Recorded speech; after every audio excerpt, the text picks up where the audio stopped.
बहुत पुराने जमाने की बात है। इन पहाड़ों के साए में एक ऐसा राज छुपा था जिसे जानने की हिम्मत किसी ने नहीं की। जाओ, दिन की रोशनी तुम्हें राह दिखाए। शाम को लौट आना जैसे हमेशा लौटते हो। दिन ढल जाता। तुम लौट आए, मतलब अब भी दुनिया में उम्मीद बाकी है। मगर इस कुटिया में सिर्फ एक बूढ़ी औरत नहीं रहती थी, यह सब पता नहीं बदल सकता था। उसी कुटिया में एक लड़की भी रहती थी जिसकी परवरिश इस रहस्यमयी बूढ़ी औरत ने की थी। जरीन बेहद खूबसूरत थी, मगर किसी ने उसे उसके असली रूप में नहीं देखा था। अब यही ठीक है, कोई मुझे पहचान नहीं पाएगा। वो लोगों से कम ही मिलती है, जैसे दुनिया से खुद को छुपा लेना ही उसकी हिफाजत हो। मगर पहाड़ों के साए में हर छुपा चेहरा किसी बड़े राज की निशानी होता है। सुना तुमने, वो बूढ़ी जादूगरनी है। हाँ, और उसके साथ जो लड़की रहती है वो भी जरूर कुछ अजीब होगी। डर अक्सर सच से नहीं, अज्ञान से जन्म लेता है।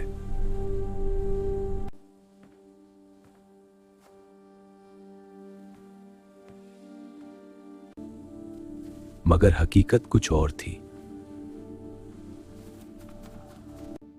लोग जो नहीं समझते उससे डरते हैं, बेटी। हर कहानी में सच और वहम के बीच बस एक पर्दा होता है। एक दिन इस खामोश जंगल से एक अनजान मुसाफिर गुजरा।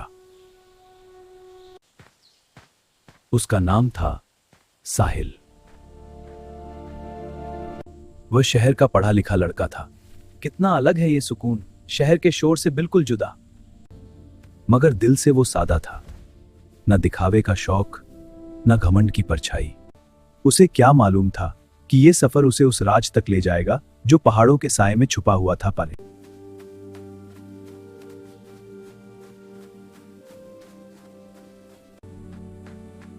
अम्मा, यह सब आप अकेले कैसे उठाएंगी? जो बोझ नियत से उठाया जाए वह हल्का हो जाता है।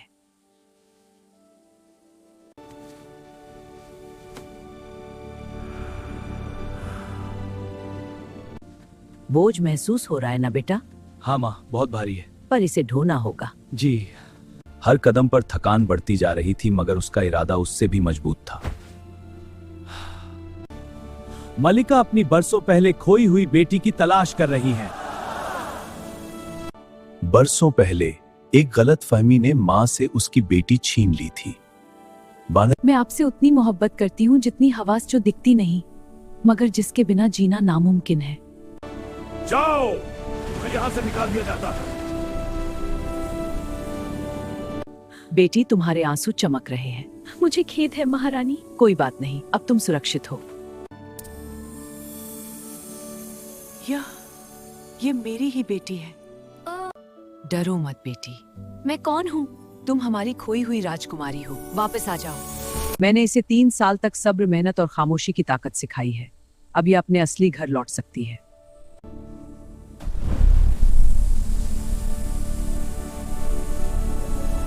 यह चमक सच का इनाम है।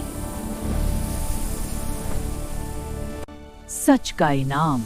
वाह, यह तो जादू है। एक भव्य महल। यह हमारा नया घर है।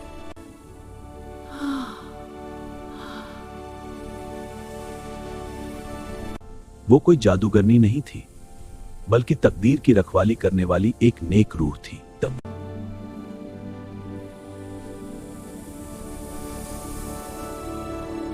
क्या आपको यह निकाह कबूल है? कबूल है। यह शादी सिर्फ हुस्न या हैरत की वजह से नहीं थी, बल्कि सब्र और सच्चाई की वजह से हुई थी।